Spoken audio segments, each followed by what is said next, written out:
हाँ बेटा अस्सलाम वालेकुम। तो जो हमारा लास्ट लेक्चर था ना, that was related to this Leibniz theorem and how we can make use of Leibniz theorem to find the nth derivatives and the relationship between the different nth derivatives of the different functions. Yes, sir. Now today our topic is mean value theorems.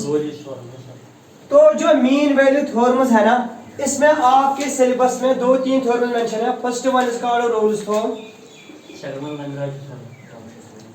है ना। दूसरी है बेटा mean value theorem called Lagrange's mean value theorem, और तीसरी है बेटा that is extension of this, that is called Cauchy's mean value theorem. तो यही है आपके सिलेबस में लिखा है वहां मीन वैल्यू थ्योरम। तो ये हमें वन बाय वन डिस्कस करना है। 12th क्लास में आप लोगों ने 2 पढ़े हैं, only their statement and you make the use of statements and find the questions. Now in your first semester, whether you are in college or you are in mathematical institute या you are in engineering branches of different colleges, here you have to give the proof of the theorems, है ना। तो बेटा before discussing anything about these theorems, whether you are online whether you are offline, तो एक objective अपने लिए note करना, एक remark that is this, write down this. Maqsood Tabish आप लोग भी नोट करके रखो ये पॉइंट। अगर हमारे पास एक बेटा एक फंक्शन है f and this function is continuous on a close interval ab, तो पॉइंट नोट करना, अगर कोई फंक्शन है आपके पास that is continuous on a close interval ab, तो this implies f is bounded, ये फंक्शन बाउंडेड होगी, और this implies f attains its maximum and minimum in this interval ab। बेटा ये पॉइंट अपने लिए नोट करना, अगर कोई भी फंक्शन कंटिन्यूअस होगी इन क्लोज इंटरवल ab, तो ये इस इंटरवल में बाउंडेड होगी, और इसकी जो बाउंड्स है ना मैक्सिमम और minimum value that will be attained by the function in the given interval.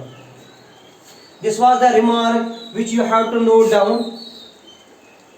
तो बेटा हमारा जो टॉपिक है आज का Shahid that is mean value theorems. तो मीन वैल्यू थ्योरम्स हमें डिस्कस करने हैं 3, that is Rolle's theorem, Lagrange's mean value theorem and Cauchy's mean value theorem. In today's lecture, we will discuss Rolle's theorem and some questions on this.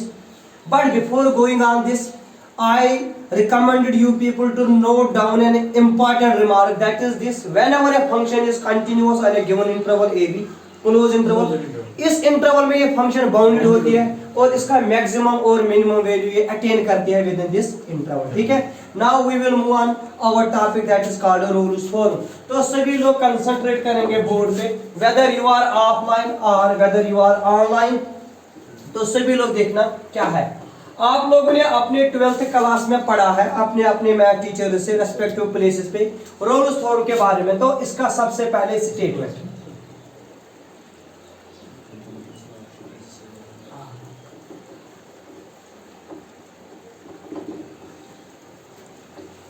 तो Rolle's theorem क्या state करते हैं, तो सभी लोग देखेंगे। If f is a function, अगर कोई function defined on closure interval ab, मोरिस अगर हमारे पास कोई फंक्शन f है which is defined on a closure interval ab such that, पहला पॉइंट जो रूल्स कह रहा है f(x) इज कंटिन्यूअस, जो ये फंक्शन है ना इसका नेचर है ये कंटिन्यूअस है on this interval, on this closed interval AB. Rolle's states that if f(x) is any function which is defined on closed interval AB, but the function is continuous on closed interval AB. दूसरा point बेटा f(x) है ना is differentiable open interval AB. Very good, differentiable on open interval AB, और इसके जो boundary और extreme values होंगे। तीसरा point f of a is equal to f of b, इसके जो बाउंड्री वैल्यूज होंगे वो इक्वल होंगे, f of a equal to f of b। अगर इसके बाउंड्री वैल्यूज इक्वल है तो Rolle states then there exists a point c, a less than c, c less than b। This means there exists a point c in between the extreme values. तो तो वहां पे एक point exist हो रहा है, then there exist point C in between A and B such that इस point पे इस फंक्शन का जो डेरिवेटिव है ना दैट इज इक्वल टू 0। तो सभी लोग देखेंगे यहाँ पर जो आप लोगों ने अपने 12th क्लास में पढ़ा ना, रोल्स थ्योरम में आप लोगों ने पढ़ा, अगर आपके पास एक फंक्शन है that function is defined on a close interval A B, इस फंक्शन का नेचर है ये कंटिन्यूअस है क्लोज इंटरवल में, ये डिफरेंशिएबल है, इसका डेरिवेटिव एग्जिस्ट हो रहा है ओपन इंटरवल में, इसके बाउंड्री वैल्यूज, इसके अपर और lower value F of A और एफ ऑफ बी इक्वल है, तो then there exist point C in the interval in which it is defined such that इसका डेरिवेटिव वहां पे क्या मिलेगा 0। अब ताबिश आपका क्वेश्चन मकसूद होगा what is meant by this, इसका मतलब है अगर कोई फंक्शन बाउंडेड है, कंटिन्यूअस है, डिफरेंशिएबल है, then there exists a point in that interval where the function vanishes, इसका जो डेरिवेटिव होगा ना वो that is equal to 0, this means in that interval there exists a point while it is derivative vanishes। तो बेटा हम लोगों को इस बार इसका प्रूफ डिस्कस करना है, we will prove these mean value theorems one by one, today is Rolle's theorem, now proof for Rolle's theorem। तो सभी लोग कंसंट्रेट करेंगे बोर्ड पे।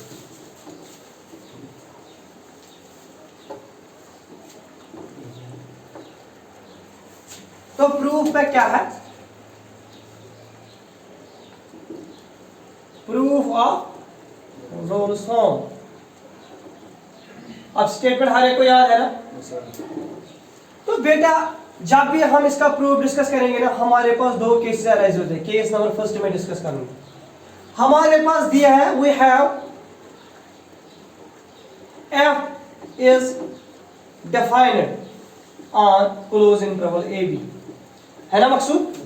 अब बेटा फैजान इस एफ पे केसेस अराइज हो रहा है, आपने कहा case first if f equal to F of x is equal to k, what is meant by this, अगर फंक्शन कांस्टेंट है, अगर फंक्शन कांस्टेंट फंक्शन जो मोनिस आप लोग फंक्शन डिस्कस कर रहे हैं ना, function is continuous derivable initial value final value equal, मैं कह रहा हूं इस फंक्शन पे हम लोगों ने कंडीशन लगाई केस नॉट पर, अगर ये फंक्शन कांस्टेंट होगी, अगर हमारे पास कांस्टेंट फंक्शन है तो आप लोगों ने कहा अगर सर कांस्टेंट फंक्शन है ना then we have to nothing to prove. मैंने पूछा आपसे क्यों, क्योंकि आप लोगों ने कहा this implies f dash x is equal to 0, क्योंकि derivative of constant function is equal to, तो this implies in particular for all in particular there exist a point c a less than c, c less than b, there exists a point c in between a and b such that f dash c is equal to 0। ये आपको prove करना था, क्योंकि अगर इस function अगर constant function है ये डेरिवेटिव तो 0 होगा, तो इसका डेरिवेटिव हर एक पॉइंट पे तो 0 होगा ना, इन पर्टिकुलर अगर कोई भी पॉइंट लेंगे in between A and B शायद दिस विल बी 0, तो in case of constant function you have to nothing to prove. Now question arises कि सेकंड केस क्या है जहां पर आपको प्रूव करना है, तो अब इंपॉर्टेंट, अब आपने कहा केस फर्स्ट में सर तो we have to nothing to prove because it is constant, it is continuous, it is derivable, इसका इनिशियल वैल्यू इसका फाइनल वैल्यू तो इक्वल होगा ही और इसका डेरिवेटिव 0। ना बेटा case number second if function is non constant, now case number second arises, case second is शायद लाइक दिस, केस सेकंड में आपने कहा if f is a non-constant function, non-constant function, Shahid आप कह रहे हो कि जो फंक्शन f है ना सर इट इज non-constant,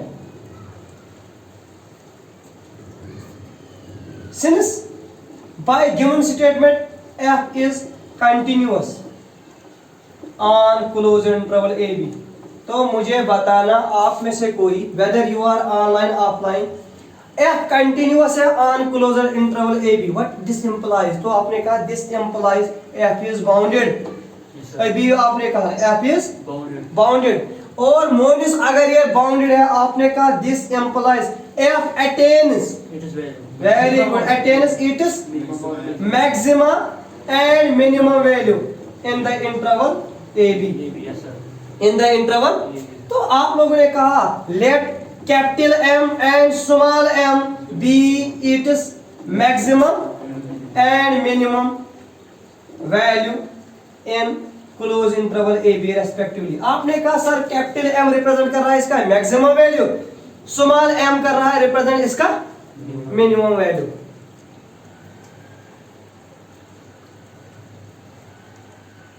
बेटा अब कैपिटल एम जो है ना it represent it is maximum value, small M कर रहा है रिप्रेजेंट इसका minimum value.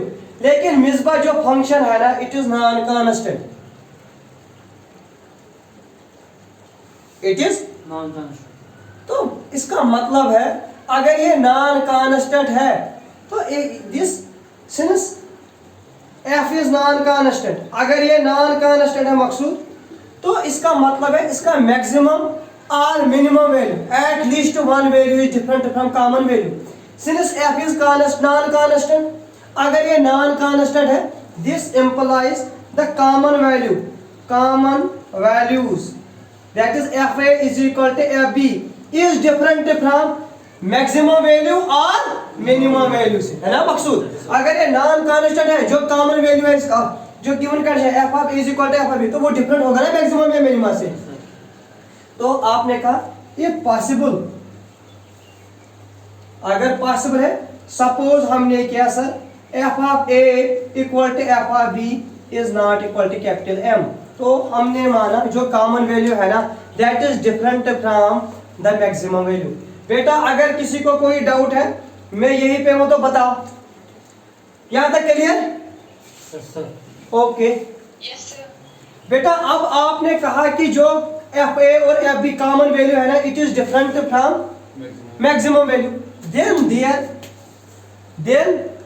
There exists point C A less than C C less than B in between it is bounds such that आपने कहा जो ये मैक्सिमम वैल्यू है ना f of C m के बराबर है शायद। अब f of C जो है ना इट रिप्रेजेंट्स मैक्सिमम वैल्यू, किसका मैक्सिमम वैल्यू है? फंक्शन का। आप में से मुझे कोई कह सकता है what is meant by maximum value, इसका मतलब है अगर बाकी कोई भी वैल्यू फंक्शन का लेंगे वो लेस देन होगा इसका। तो बेटा this implies f of x is lesser equal to f of c for all x belongs to a comma b। मकसूद के लिए अगर बिकॉज एफ सी इसका मैक्सिमम वैल्यू है तो बाकी सारे वैल्यू से छोटे होंगे, तो आपने कहा this implies f of x minus f of c is lesser equal to 0, है ना। तो बेटा this implies f of x minus f of c divided by x minus c is lesser equal to 0 divided by x minus c which is equal to 0। This is the important point, यहाँ पर concentrate करेंगे आप लोग। तो this implies f of x minus f of c divided by x minus c is lesser equal to 0।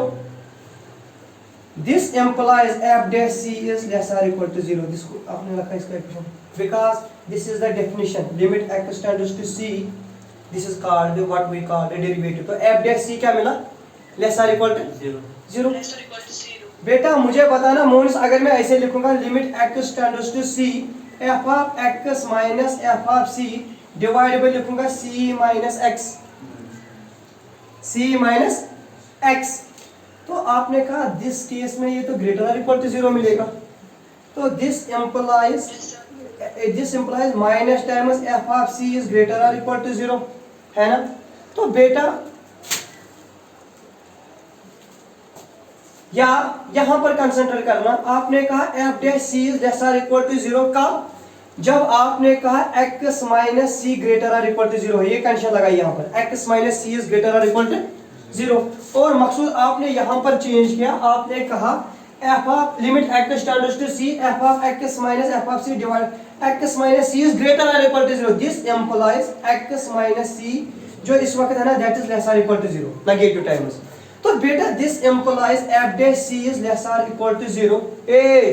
f dash c हमें मिला यहाँ पर greater or equal to 0 कब?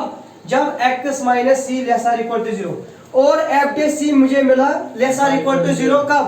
जब x minus c greater or equal to 0। आपने कहा ये equation second है। अगर आप मोनिस इक्वेशन फर्स्ट और इक्वेशन सेकंड को कंपेयर करेंगे ना, आपने कहा this implies f dash c is equal to 0। यही प्रूफ था रोल्स थ्योरम का। Yes, sir. लेकिन ये तब लिया था आपने केस जब आपने कहा common value is different from maximum.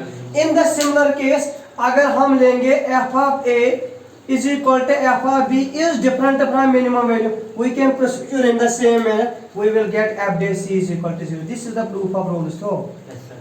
बेटा क्लियर हुआ? अगर डाउट है तो मैं अभी यहीं पे हूं। यहां पर मैंने आपसे कहा f of x minus f of c divided by x minus c limit x approach to c. आपने कहा sir this is less or equal to 0 in case x minus C is greater or equal to 0, because if it is positive तो ये इस पे कोई असर नहीं पड़ेगा। अब आपने कहा case number second if X minus C is less than 0, this means if it is negative तो ये नेगेटिव टाइम में चेंज होगा ग्रेटर आर इक्वल टू 0 में। ये दोनों केसेस लेके हमें एफ डैश सी मिला 0 which is the required proof of the roles theorem. तो रोल्स थ्योरम का प्रूफ ये है। Now question arises, what is the application, what is the geometrical interpretation of Rolle's theorem, what is the algebraical interpretation, algebraical significance of Rolle's theorem, तो note करना।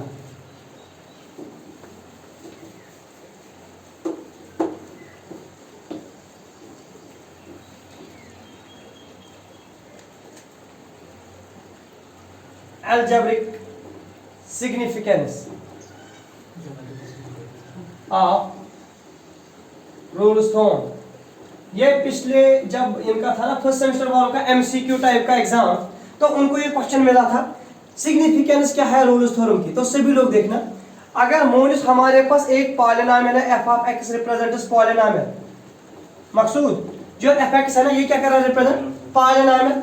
आपने कहा sir ए और B इसके roots है, ताबिश ए और बी किसके रूट्स है एफ ऑफ एक्स के। अगर ये इसके रूट्स है इसका मतलब F of A is equal to 0 मिलेगा, F of B is equal to 0 because root means 0 of the polynomial. अब मोनिस ए और बी इसके रूट्स है, F of A equal to 0 मिला, F of B equal to 0, तो आपने कहा sir this implies F of A is equal to F of B. बेटा क्लियर? मगर एफ एक्स जो है ना वो पॉलिनोमियल है, जो भी पॉलिनोमियल फंक्शन होती है वो तो कंटिन्यूअस होती है और डिफरेंशिएबल होती है ना। अब हाँ हाँ कोई क्वेश्चन? हाँ जाहिद। हाँ सर, कंटिन्यू सर। ओके बेटा, मैं कह रहा हूँ एफ एक्स पॉलिनोमियल है तो आप लोगों का क्वेश्चन है ये कंटिन्यूअस भी है डिफरेंशिएबल भी है, इसका इनिशियल और फाइनल वैल्यू इक्वल है, तो सारे कंडीशंस किसके सेटिस्फाई होंगे रोल्स थ्योरम के। तो आपने कहा there X point C infinity that is F dash C is equal to 0, F dash is equal to 0। तो बेटा यहां से आप लोगों को पता पड़ता है significance of Rolle's theorem, what this indicates roles theorem. तो ताबिश शाहिद मकसूद बिल्कुल देखो बोर्ड की तरफ मैं कह रहा हूं, आप लोगों ने एफ एक्स क्या लिया था पॉलिनोमियल, ए और बी क्या लिए थे इसके रूट्स। तो बेटा आप लोगों ने कहा सर इन रूट्स के दरमियान हमें एक वैल्यू मिला जहां पर डेरिवेटिव इसका क्या मिलेगा। तो बेटा तो significance algebraical significance of Rolle's theorem states that if we have a polynomial, if we have a and we have given the roots of the polynomial, we have given the roots of, then we can say जो derivative of the polynomial है ना, then the derivative of the polynomial have at least one root between these two। Monis मेरा point clear हुआ आपको? क्या है अगर आपके पास कोई पॉलिनोमियल दी होगी बेटा like this P of x is equal to say, मकसूद मैंने कहा आपको पॉलिनोमियल है x square minus 6x plus 18 है ना। आपने कहा सर इसके जो बाउंड्स है ना 3, 9 है व्हाटसोएवर, ये इसके वैल्यूज है, आपने कहा बाउंड्री वैल्यूज। तो मैंने कहा definitely there is one value between 3 और 9 जहां पर आपके इस पॉलिनोमियल का जो डेरिवेटिव है p डैश x उसका 0 होगा। This is what called significance, algebraical significance of Rolle's theorem। बेटा क्लियर? तो जाहिद इंशाल्लाह रहमान पीजी एंट्रेंस में you will get an objective on this. Okay sir. तो बाकी जो तो जो बाकी ये है ना रोल्स थ्योरम के क्वेश्चंस, तो एक मैं दिखाऊंगा, बाकी मेरे जो बुक है ना अवेलेबल मार्केट में उसमें पूरा दिया है मोनिस, you can take that from market, ठीक है। Differential calculus and integral calculus by doctor Farooq Ahmed Sheikh, वहां पे पूरे प्रूफ्स दिए हैं, तो आप लोग वहां से देख सकते हो, ठीक है। अब बेटा आपका क्वेश्चन ऐसे है एग्जाम में आया, verify Rolle's theorem for the function, suppose आपके पास कोई फंक्शन दिया like this f of x is equal to this, what is Maqsood this greatest integer function. मैंने कोई फंक्शन दी बेटा ग्रेटेस्ट इंटीजर फंक्शन, आप लोगों को इस पे चेक करना है whether Rolle's theorem is valid और इनवैलिड, है ना। तो बेटा आप लोगों ने कहा f(x) is equal to this is a greatest integer function, है ना। तो आप लोग कह रहे हैं कि being greatest integer function, अगर ये greatest integer function है तो sir this function defined on suppose कुछ इंटरवल आपने लिया था a, b, लेकिन आप लोग कह रहे हैं कि being greatest integer function we know this function is not continuous। जो greatest integer function है ना ये तो continuous नहीं होती है for integral values। या दूसरा पॉइंट आपने कहा ये जो ग्रेटेस्ट इंटीजर फंक्शन है ना इट इज नॉट डिफरेंशिएबल, ये डिफरेंशिएबल तो है नहीं। अब बेटा अगर ये डिफरेंशिएबल नहीं है ये कंटिन्यूअस भी नहीं है, हेलो, ना ये डिफरेंशिएबल फंक्शन कंटिन्यूअस है ना ये बेटा डिफरेंशिएबल है। आपने कहा रोल्स थ्योरम की कंडीशन सेटिस्फाई नहीं हो रहा है तो आपने कहा roles theorem is invalid in this case, है ना, roles theorem is not applicable in this case. तो या आपको क्वेश्चन वहां मिलेगा, हाँ शायद बोलना क्या था question, f of x is equal to 8x minus x square. यहाँ पर इंटरवल क्या दिया है बेटा 0,8।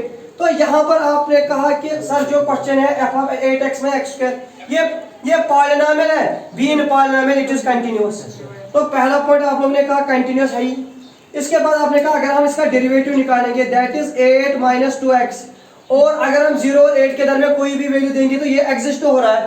तो आपने कहा सर ये कंटिन्यूअस है, ये डिफरेंशिएबल है। अब हम तीसरा पॉइंट चेक करेंगे f of 0 का वैल्यू, f of 0 का तो वो 0 मिलेगा। जब आपने f of 8 का वैल्यू दिखा दैट इज 64 माइनस वो भी 0 मिला। आपने कहा all the conditions of Rolle's theorem satisfies. तो आप कह रहे थे obviously there is a point in between 0 and 8 जहां पर इसका डेरिवेटिव f डैश c क्या मिलेगा 0। तो बेटा जब हम इसका डेरिवेटिव लेंगे f डैश c तो वो मिलेगा 8 minus 2c is equal to 0, है ना। तो आपने कहा 2c का वैल्यू मिलेगा 8, c का वैल्यू मिलेगा 4। Sir c is the point, c is equal to 4, वो तो ऑब्वियसली 0 और 8 के दरमियान है। This is what we call Rolle's theorem. बेटा क्लियर? Yes sir. तो आज के लिए इतना काफी। Thank you all of you. Okay बेटा, अल्लाह हाफिज।